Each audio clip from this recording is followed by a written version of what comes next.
Good afternoon and welcome to our webinar for the month of February 2019.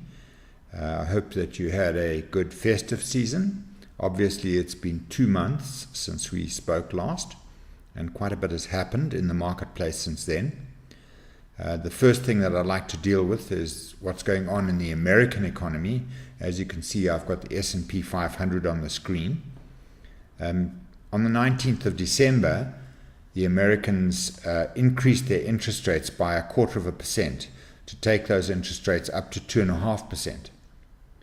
So this is their Federal Open Markets Committee, the FOMC, and they're raising rates in America by 0.25%.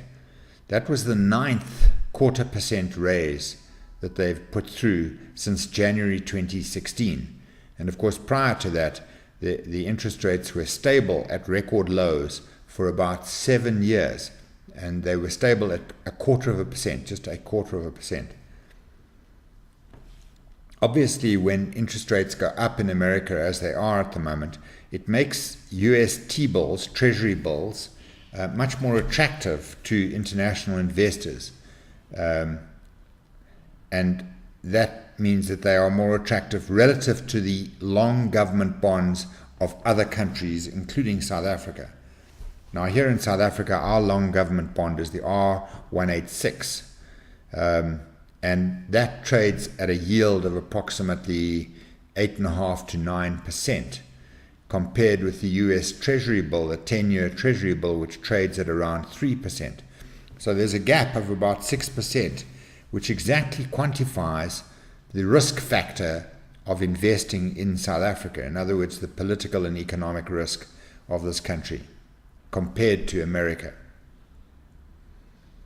Of course, the interest rates being put up by the FOMC means that they have great confidence in the strength of the US economy. And what they're trying to do is to eliminate inflation, future inflation, by raising interest rates now. The reason they have such confidence is because the American economy is booming.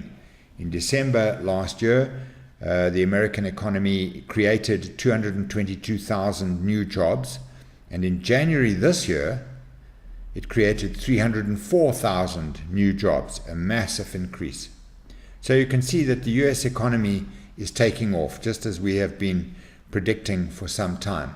And if you look at the chart here, you'll see that we just have a look at the anatomy of it. We had a record high here at 29.30 on the 20th of September last year, after which the market entered a correction. And part of that correction was this flag formation, which you see here, which began in October and continued until about December. So for 2 months, the S&P 500 oscillated between resistance at 28.10 and support at 26.40, and it went up and down and up and down, and then finally broke on the downside out of this flag formation when Donald Trump caused the US government to shut down, which I'm sure you've read about in the paper. And he did this in December, and the market fell heavily in December. And of course, you must understand that in December, most of the big investors in America are on holiday.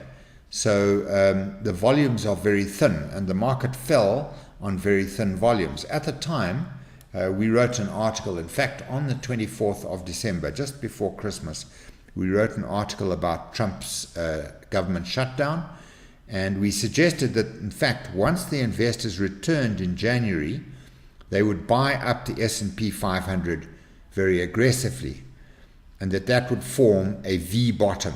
And that's exactly what has happened. You can see the V bottom here. We've outlined it with these two trend lines. So it's a very sharp, pointy bottom, and then the market has been rising very strongly up until and including last night's increase. When you consider the US economy, and particularly the S&P 500, you've got to understand that the US economy has changed.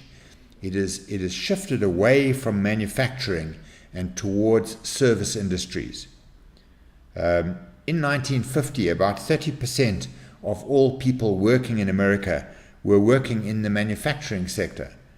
Today, only 9% of Americans work in the manufacturing sector. The balance of them are in the service sectors. And of course, these manufacturing jobs have been taken over by countries like China, North Korea, Taiwan, and so forth. And that has created in America what is known as the Rust Belt. If you travel around in the Midwest in America, you'll see all these factories in cities like Chicago, where the roof is falling in and they've got huge pieces of machinery that are rusting away there, and it's known as the Rust Belt. And obviously this is the foundation of Trump's trade war with China. He's trying to get those jobs back for America, but I believe that that is futile. Of course, one thing that's impacted on the S&P 500 is Donald Trump's tax reductions. He's reduced taxes for companies quite substantially, and that has resulted in the S&P 500 companies, the 500 largest companies in America, paying on average 8.7% more in dividends. And obviously that would have a positive effect on their share prices and hence on the S&P 500 index. Okay, let's turn our attention now to the political situation in South Africa. We're heading towards an election, and everybody's interested to know how that election is going to turn out. Overseas investors have been apprehensive that perhaps Ramaphosa and the ANC would not win as much as they did in the last election, in other words 54%, or maybe even get less than 50%, in which case they would obviously have to make a compromise with one of the opposition parties. However, in December there were two very important polls that came out. First of all, the Institute of Race Relations survey, and that was based on an assumption that 69% of voters would turn out to vote in May 2019. And their assessment based on that assumption is that the ANC would win 59% of the vote, which is of course a significant increase on the 54% which they got last time. And then the Ipsos poll, which came out a little later, also in December last year, and it was a poll of 3,571 people of all different descriptions from throughout South Africa, and that showed that the ANC would win 61%, the DA 14%, and the EFF 9%. Obviously, these two polls, which are both highly regarded, have had an impact on overseas investors' perceptions of the country. And it looks like Ramaphosa is going to win for the ANC with a fairly big majority. And that will amount to a mandate. And of course, you can see the effect of that in the rand, and we'll look at that in a minute. When considering the election as well, we also have to think about the testimony of Agrizi and to the Zondo Commission, where he's disclosed all these corrupt activities of Bosasa. But generally, overseas investors are seeing this and other revelations of corruption as cathartic. They are saying that these are the necessary steps towards reform, and they're not disturbed by them. So it looks like Ramaphosa will get a solid mandate in May 2019, and that will put him in a good position to implement some important reforms. And particularly, it will put him in a good position to confront the union movement in this country. We see him as putting through three important reforms, all of which will be very unpopular with the unions. The first of all, he's going to probably curtail labor legislation to make it more employer-friendly and less employee-friendly than it is at the moment. And that will make businesses in this country more willing to take on laborers, to take on employees, because it will not be so difficult for them to get rid of those employees if they need to. Then we see him cutting the civil service quite substantially. He could cut it by as much as 50%. Indeed, it is well over the top as far as civil services for a country this size are concerned, and should be cut quite substantially. Also, government departments can be reduced probably by half as well. Then thirdly, we see the privatization of state-owned enterprises. South Africa has about 200 state-owned enterprises. Some of them operate profitably, but many of them rely on government subsidies. And where possible, these SOEs should be sold, and the capital that is created as a result should be used to reduce the government debt. That is just plain logic. Of course, the unions will oppose all three of these measures, I'm sure with great energy and excitement, and the ANC will need to be in a strong position before they confront the unions. After all, the unions have been involved in getting them in power and keeping them in power for a long time. Of course, Cyril Ramaphosa is not going up against his main opponents in the ANC. Rather, he is allowing the justice system to eliminate his enemies. So on the one hand, he is cozying up to Jacob Zuma in order to get the support from his supporters in the Natal area. And at the same time, he's allowing the justice system to get to grips with the allegations against Jacob Zuma. And particularly the judgment from Judge Ledwaba recently, which forces Zuma to pay his own legal fees, will put enormous pressure on Zuma. He's also appointed Batohi as the head of the NPA, and I'm sure she will be getting to grips with the Zondo Commission allegations and also the VBS allegations against people like Floyd Shivambu from the EFF. So in this way, Ramaphosa is just standing on the sidelines. He's saying, let justice take its course. And of course, it's dealing with a lot of people who are his enemies. If we look at the economy, we can see that state capture and corruption is mostly encapsulated in Eskom. Eskom is heavily overstaffed, and those staff are heavily overpaid. They've been receiving pay increases above inflation for some time. Of course, the government appointed Hadebe as the new CEO of Eskom with the mandate to turn the company around. And the first thing that Hadebe suggested was that they go with a 0% wage increase. Of course, the unions were outraged, and the government stepped in very quickly to override Hadebe and come to an agreement with the unions, which indicates that the government is not interested in confronting the unions at this time, and probably will not be until after the election. But some sort of confrontation with the unions is in fact inevitable. Now Hadebe has approached Parliament and NERSA, the National Energy Regulator, and is asking for 15% increases for each of the next 3 years. And also he wants the government to take 100 billion rand of Eskom's debt onto its balance sheet so as to reduce the interest expense that Eskom has to pay all the time. Industries like the ferroalloys industry have stated quite categorically that they cannot continue with double-digit increases in the electricity rate, that if an increase above 10% is allowed, then the ferroalloys industry, which of course runs big smelting machines, will probably collapse, and that will result in 18,500 jobs being lost directly and 130,000 indirectly.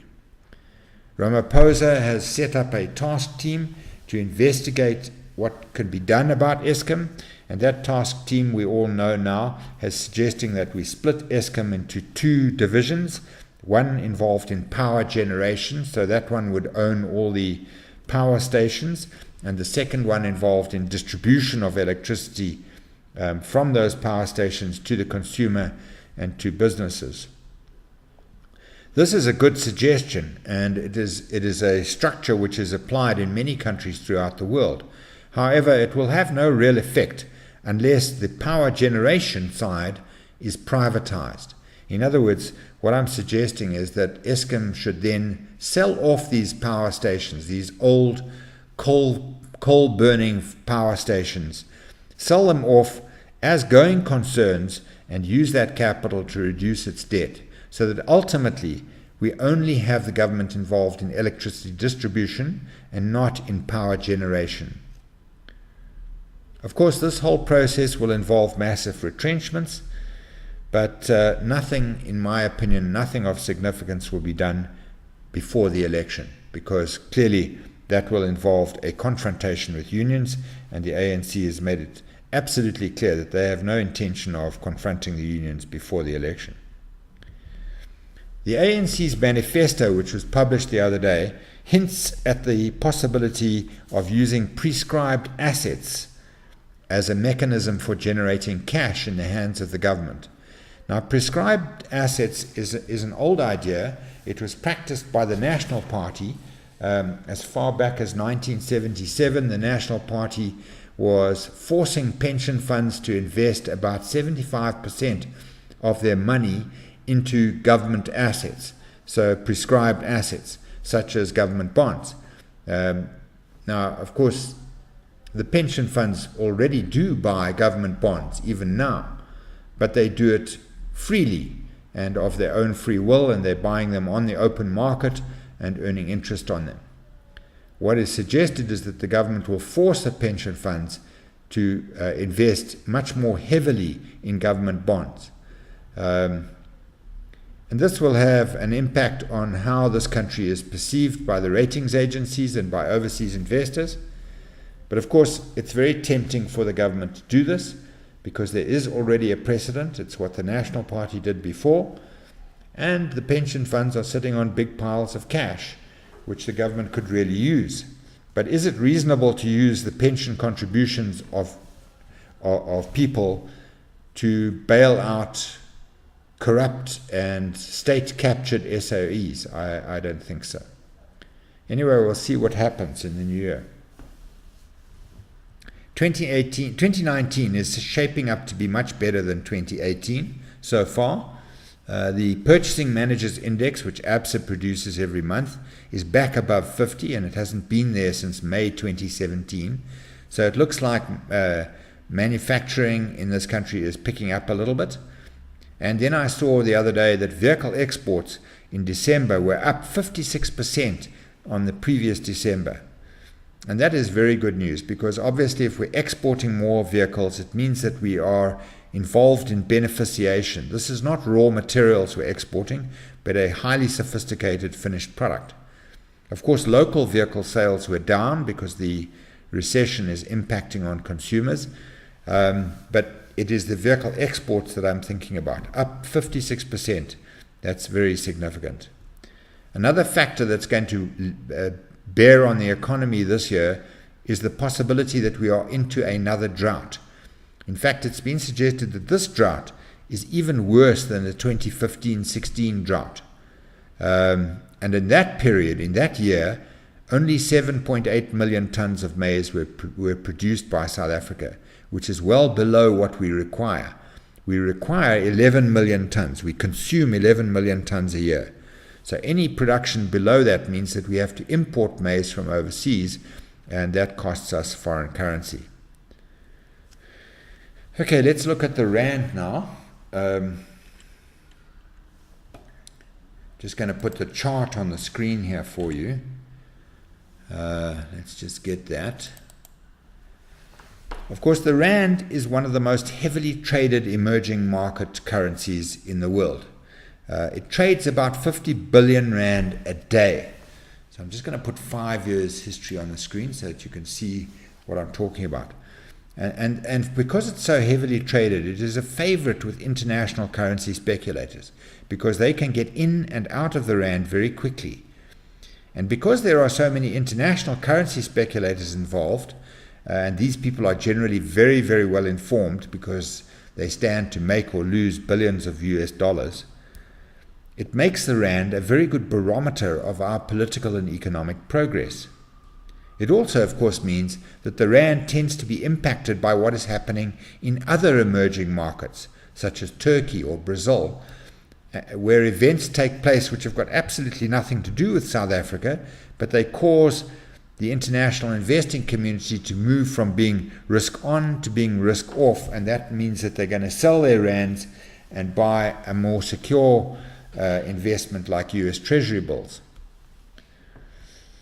Now, if we look at the chart and analyze the chart, I'm just going to go through it with you. Here you can see the end of the Zuma weakness period, where Zuma was causing the rand to weaken steadily. That period came to an end when Pravin Gordhan was appointed as Minister of Finance, which happened at the beginning of 2016.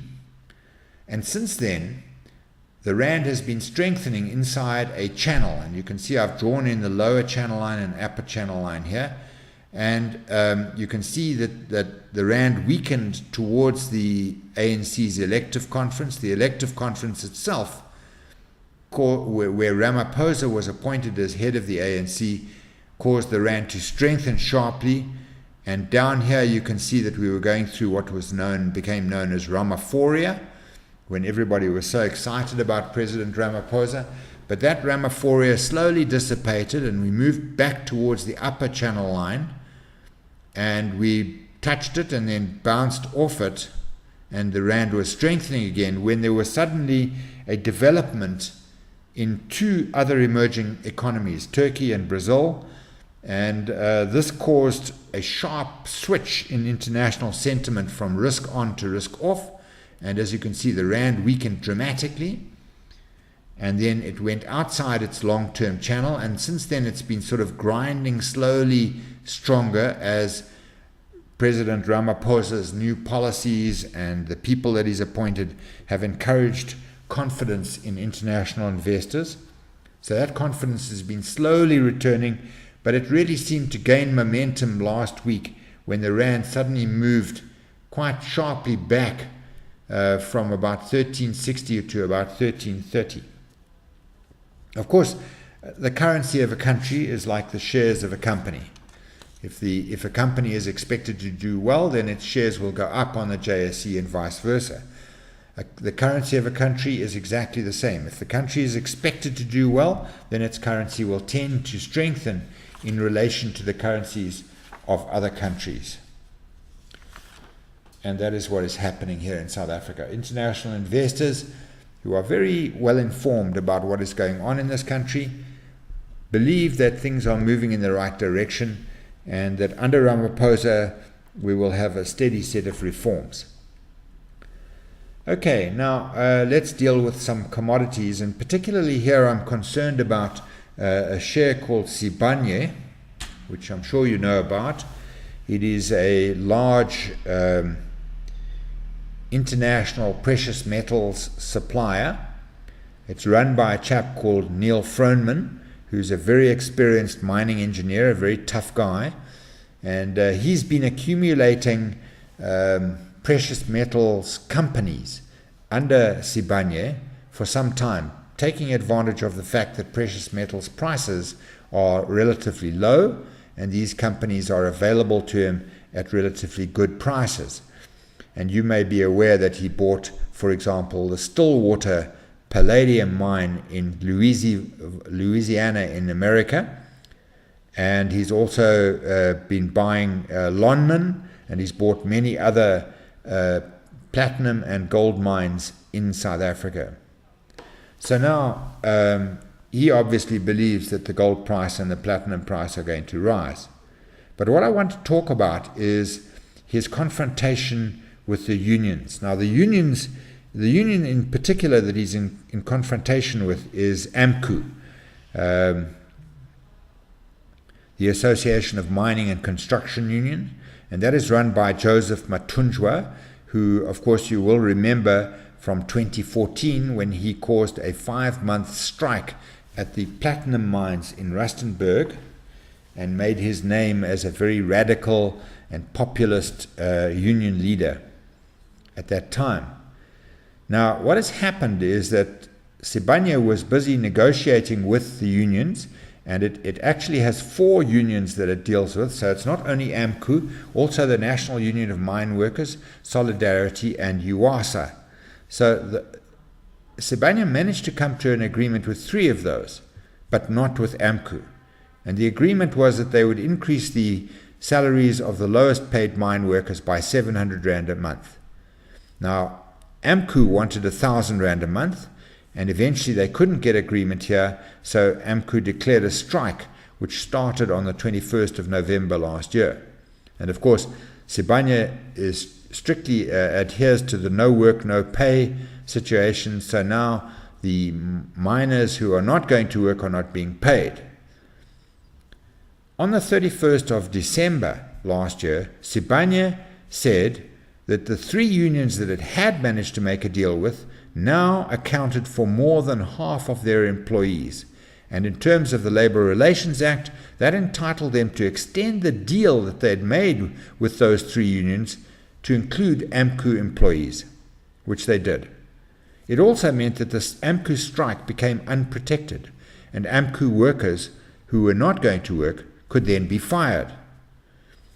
On the 22nd of January, AMCU hit back by announcing that they were going to organize a sympathy strike at Sibanye's platinum mines. Now, AMCU has 56% of the employees at Kroondal, which is one of Sibanye's platinum mines, and 71% at its Rustenburg platinum mine. So this is quite a serious threat. In this strike action, it's been marked by violence. Already 3 people have been killed, and clearly Joseph Matunjwa is desperate to win. He can't afford to lose this battle, because that would result in a huge loss of his credibility and face with his union members. But Neil Froneman at Sibanye has got Stillwater, and Stillwater is a palladium mine. So although the platinum price has been very depressed, the palladium price has been going up steadily. So that means that he's getting money from America in US dollars for the rising price of palladium. Here you can see the palladium price on the screen, and you can see it's just going up steadily because there's a worldwide shortage of palladium, about 800,000 ounces per annum short.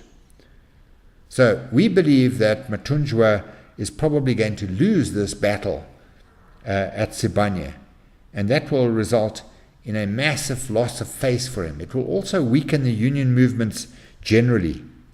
And in a way, it's a sort of microcosm of the confrontation with the union movement between the government and the union movement, which we believe is inevitable. All right, let's look at some companies now. And I'd like to start by looking at the banking sector. So I just want to go to the banks index.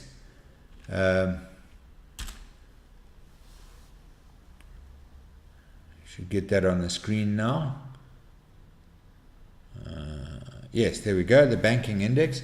The banking index is an interesting index because it's generally a good measure of what is going on in South Africa. And here you can see what I want to draw your attention to is that it's on a price earnings ratio of 12.27, and more importantly, a dividend yield of 4.6%. Now, of course, the banks are basically service companies. They are service industries. So they don't have huge stock and debtors. They don't have a big working capital problem. They also get a lot of their income. Most of their income is in the form of annuity income, which means it's going to come in one way or another, whatever happens. It's very recession-proof type of business. And yet here they're offering a 4.6% dividend yield at current prices. So we believe that the banking sector offers good returns. But of course, at the moment, it is subject to disruption. There are many new banking companies that are going to start this year in South Africa. Most notably, of course, Discovery Bank, which will probably get most of its AB Income Group clients to switch from wherever they're banking at the moment to Discovery. And they have about 1 million AB Income Group clients in South Africa. So this represents a significant threat to the big four, being FNB, Standard Bank, Absa, and Nedbank. At the same time, the bottom end of the market is being attacked by Patrice Motsepe's Time Bank. Time Bank has linked up with Pick n Pay, and they are aggressively signing up people because they have no transaction fees. So they're the first bank in South Africa to offer a bank facility which has no transaction fees whatsoever. Of course, this is a major threat to Capitec, because Capitec gets 40% of its revenue from transaction fees.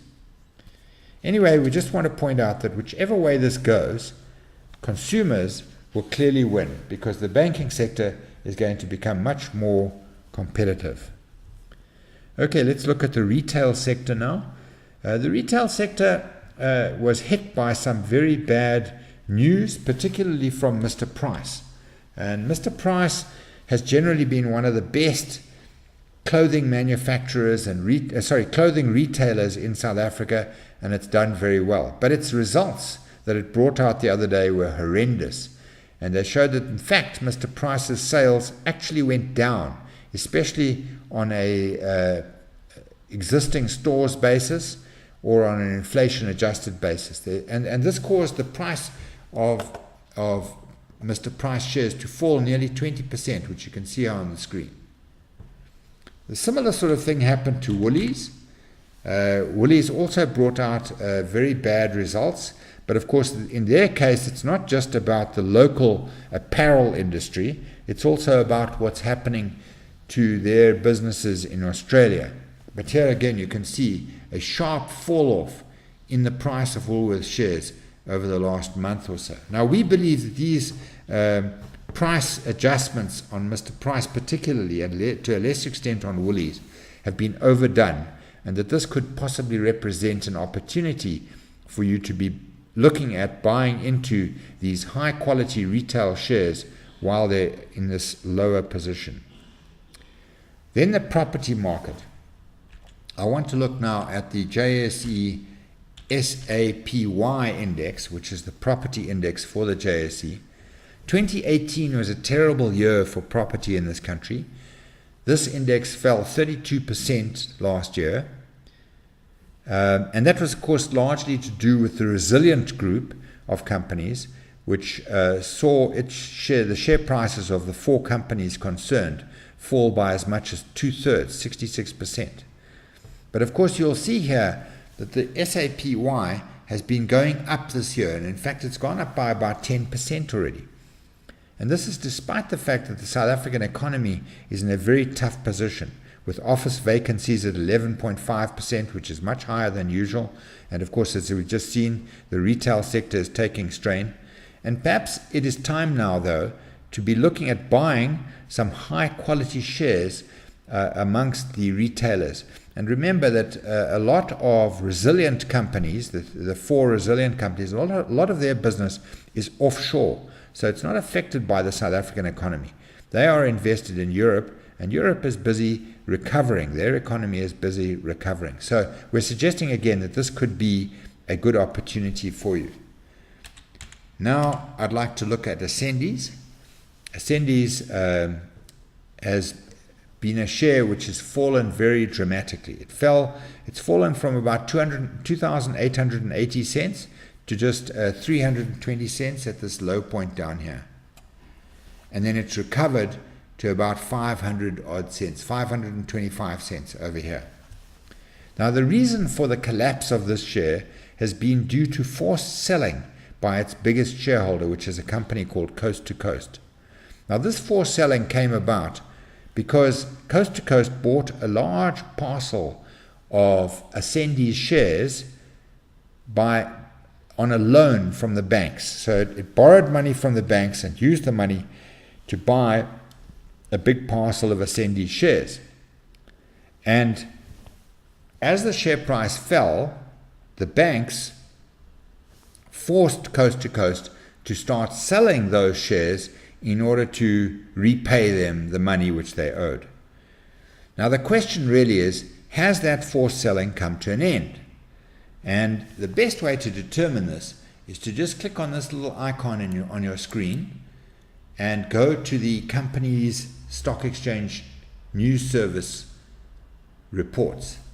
And there you'll see that there are dealings in securities by associates or a director, all right? And you'll see the whole of all of these, many of them are reports of company directors or associate companies selling shares in Ascendies. Now, if we look at the very latest one, which came out just the other day, Gary Shane here who's a non-executive director, has involved in an involuntary sale. You see this, an involuntary sale of shares. So the forced selling is still going on, but it is suggested that it will come to an end fairly soon. And what we suggest is that you watch the stock exchange news service, the SENS, on your program, and when that forced selling stops, it may well be a good opportunity to buy into this share. After all, another piece of information you can obtain from your software is the net asset value of this company. If you just go to the company comment, you'll see the net asset value down here is 1,435 cents per share.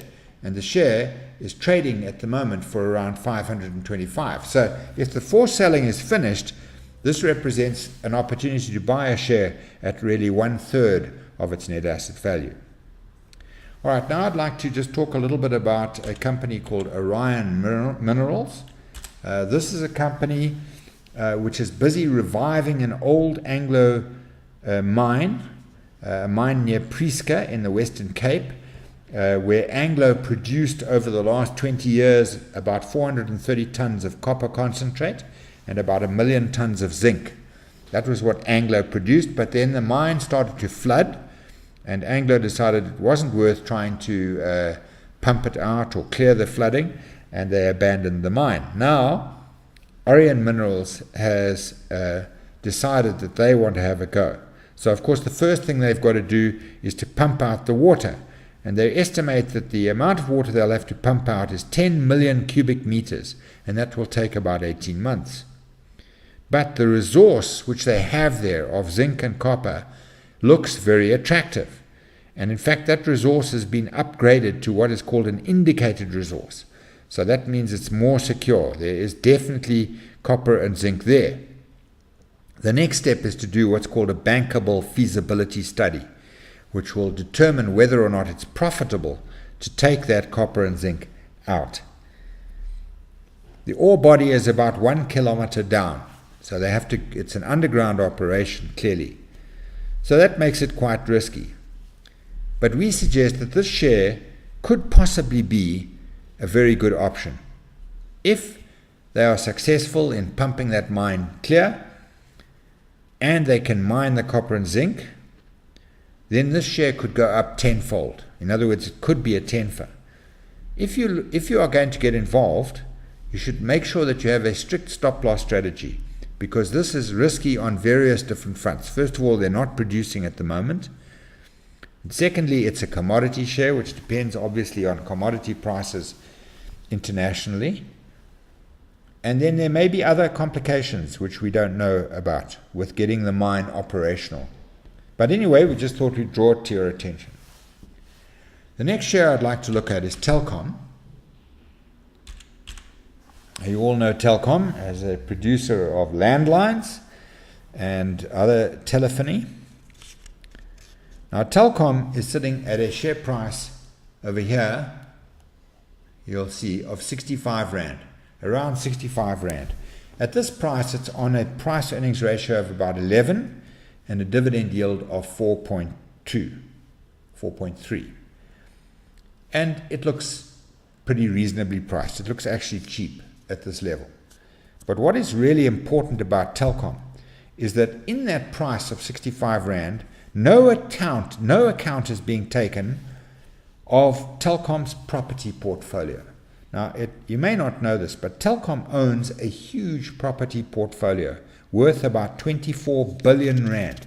They've got that housed in their subsidiary called Gyro, and it consists of about 1,330 properties, offices, residential property, undeveloped land.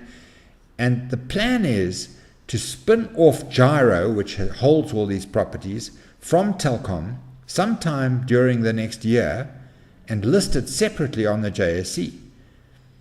The estimated value of Gyro is about 45 Rand a share.